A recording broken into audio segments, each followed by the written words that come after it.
মানুষের ভোটের অধিকার, ভাতের এক সময় খোদ রাজধানীতেই গাড়িবহরে টানা ৩ দিন হামলার শিকার ২৮ বছর ধরে বসবাস করে আসা প্রয়াত স্বামীর স্মৃতিবিজড়িত বাড়ি থেকে এক কাপড়ে উচ্ছেদের মতো আঘাতের মধ্য দিয়ে যিনি গেছেন, আজ তার শেষ যাত্রা হচ্ছে সর্বোচ্চ রাষ্ট্রীয় সম্মাননায়।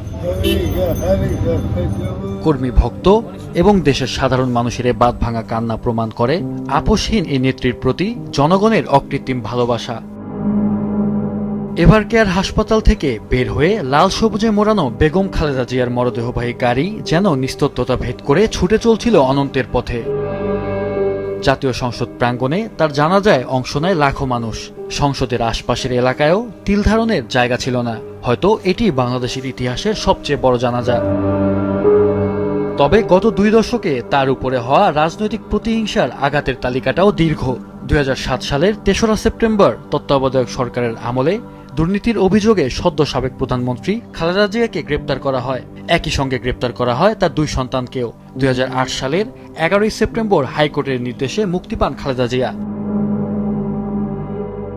2010 সালের 13ই নভেম্বর ঢাকার সেনানিবাসের 28 বছর ধরে থাকা তার স্বামী শহীদ রাষ্ট্রপতি জিয়াউর রহমানের স্মৃতিবিজড়িত বাসভবন থেকে বেগম খালেদা জিয়াকে উচ্ছেদ করা হয়।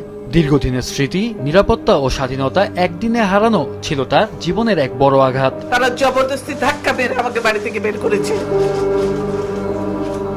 2015 সালে রাজনৈতিক কর্মসূচিতে অংশ নিতে গিয়ে বেগম খালেদা জিয়ার গাড়িবহরে বারবার হামলা করা হয়। ইটপাটকেল নিক্ষেপ, তার নিরাপত্তা রক্ষায় নিয়োজিত সিএসএফ সদস্যদের বেধড়ক পিটানো সহ এসব হামলায় সাবেক প্রধানমন্ত্রী নিরাপত্তা নিয়ে উদ্বেগ তৈরি হয়। আমি নির্ভয়ে নির্দ্বিধায় এগিয়ে যাব, কারণ আমার সঙ্গে জনগণ আছে, দেখতে পাচ্ছি।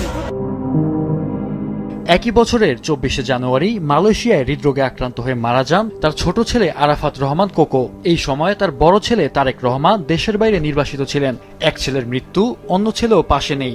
সময়টা খুব কঠিন ছিল বেগম খালেদা জিয়ার জন্য। 2018 সালের 8ই ফেব্রুয়ারি জিয়া অরফানেজ ট্রাস্ট দুর্নীতি মামলায় খালেদা জিয়াকে 5 বছরের কারাদণ্ড দেওয়া হয়। ওই বছর 30শে ডিসেম্বর নির্বাচনে বিএনপি মাত্র 7টি আসন পায়। কারাবাসের মধ্যেই তিনি গুরুতর অসুস্থ হয়ে পড়েন। 2020 সালের 25শে মার্চ সরকারের নির্বাহী আদেশে সাজা স্থগিত হয় এবং তিনি বাসায় ফেরেন। তবে তার রাজনৈতিক কার্যক্রম সীমাবদ্ধই রাখে ক্ষমতাসীন সরকার। 2024 সালের জুলাইয়ের গণ অভ্যুত্থানের পরে 5ই আগস্ট ক্ষমতাচ্যুত হয় আওয়ামী লীগ সরকার। পরদিন 6ই আগস্ট নির্বাহী আদেশে মুক্তি দেওয়া হয় খালেদা জিয়াকে। দীর্ঘ রাজনৈতিক দমন, হামলা, কারাবাস, ব্যক্তিগত শোক এবং সন্তানের নির্বাসনের কষ্ট, সব মিলিয়ে খালেদা জিয়ার জীবন বাংলাদেশের রাজনীতিতে এক দীর্ঘ ইতিহাস হয়ে দাঁড়িয়েছে। মাহফুজুল হাসান, মাছরাঙা নিউজ ডেস্ক।